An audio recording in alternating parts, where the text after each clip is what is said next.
চিংড়ি মাছের এই রেসিপি অনেকেরই অজানা আছে। চিংড়ি মাছ দিয়ে যে কত রকমের রান্না হয় সেটা আমরা কম বেশি সবাই জানি, কিন্তু আজকের যে রেসিপিটা আমি বানাবো সেটা একদম ইউনিক আর খুব সুন্দর রান্নাটা হয়। চলো তোমরা দেখতে থাকো। নমস্কার বন্ধুরা, আমি ঝুমা। আশা করছি যে যেখান থেকে আমার এই ভিডিওটা দেখছো সবাই খুব ভালো আছো। আমিও কিন্তু খুবই ভালো আছি।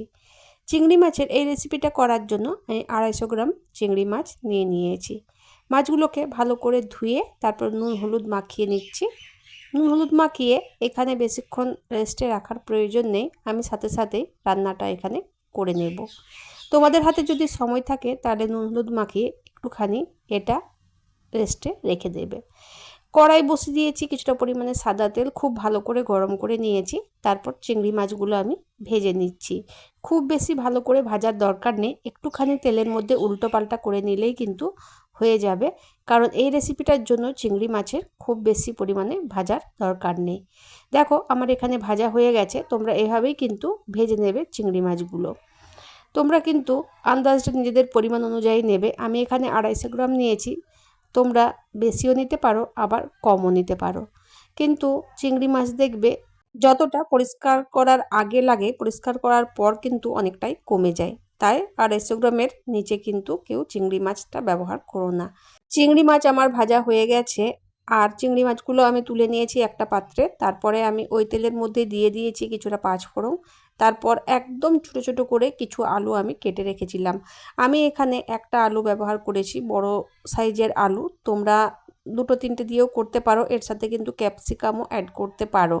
আমি এখানে শুধু আলু দিয়েই বানিয়ে নেব। আজকের রেসিপিটার নাম হচ্ছে চিংড়ি মাছের তেল ঝাল। তো দেখো এখানে আলুগুলো আমার কিন্তু খুব ভালো করে ভাজা হয়ে গেছে। এমন করে আলুগুলো ভেজেছি আমি যে একটুখানি জল দিলেই কিন্তু সেদ্ধ হয়ে যাবে, আর বেশিক্ষণ ফোটানোর দরকার পড়বে না।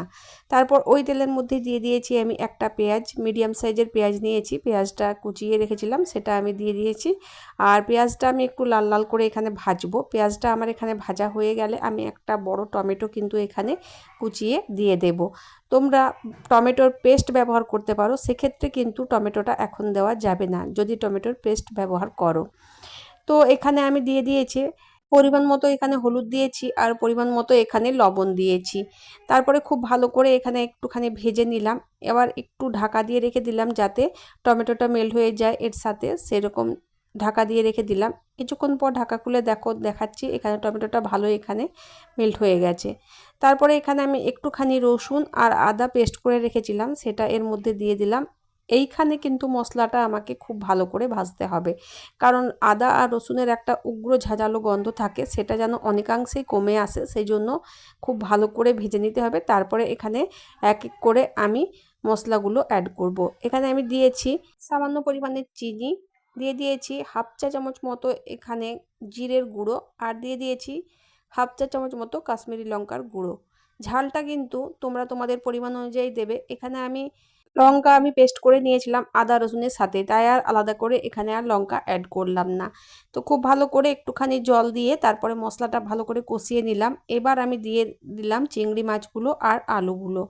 এবার এই দুটো দিয়েও আমাকে মশলার সাথে খুব ভালো করে মিশিয়ে নিতে হবে, আর মশলাটা এমনভাবে কষতে হবে যাতে তেল ছেড়ে যায়। তোমরা তো যারা রান্নাবান্না করো তারা নিশ্চয়ই জানবে যে কীরকমভাবে মশলাটা তৈরি হয়ে যায়। তো এখানে আমার দেখো মশলাটা প্রায় রেডি হয়ে গেছে। এবার আমি এখানে দিয়ে দিলাম জল। এখানে আমি 1 গ্লাস মতো জল দিয়েছি, কারণ আলুটা আমি ভেজে তুলে নিয়েছিলাম আর চিংড়ি মাছটাও আমার প্রায় অনেকটাই ভাজা আছে, সেজন্য আমি এখানে 1 গ্লাস জল দিয়েছিলাম। কিছুক্ষণ পর ঢাকা খুলে তোমাদেরকে দেখাচ্ছি। এখানে আমার কিন্তু গ্রেভিটা রেডি হয়ে গেছে, আর এখানকার গ্রেভিটা খুব বেশি হবে না, মানে একটু মাখা মাখা টাইপের হবে। চিংড়ি মাছের এই তেল ঝাল রেসিপিটা খেতে দুর্দান্ত স্বাদ লাগে, আর গরম ভাতের সাথে কিন্তু এটা একদম জমে যায়। তো বন্ধুরা, তোমাদের যদি এই রেসিপিটা ভালো লেগে থাকে তাহলে লাইক কমেন্ট শেয়ার করো, আর চিংড়ি মাছের যদি আরও কোনো রেসিপি দেখতে চাও তাহলে আমাকে কমেন্টে জানিয়ে দিও, আমি অবশ্যই সেই রেসিপিটা নিয়ে আসার চেষ্টা করব। তো বন্ধুরা, এখানে আমার চিংড়ি মাছটা পুরোপুরি দেখো রান্না হয়ে গেছে। এখন আমি এখানে প্রায় 10 মিনিট রেস্টে রেখে দিয়েছি। তারপরে আমি তোমাদেরকে তোমাদেরকে দেখাচ্ছি চিংড়ি মাছটা এতটা পরিমাণে লোভনীয় হয়েছে যে এই মাছ দিয়েই কিন্তু ভাত খাওয়া যাবে, এই একটা সবজিতেই কিন্তু ভাত খাওয়া যাবে। তো তোমরা এভাবে বাড়িতে একবার ট্রাই অবশ্যই করে দেখবে, তোমাদের খুবই ভালো লাগবে রেসিপিটা। তো বন্ধুরা টাটা, ভালো থেকো, সুস্থ থেকো, দেখা হচ্ছে তোমাদের সাথে আবার কোনো নতুন ভিডিও নিয়ে। টাটা বন্ধুরা।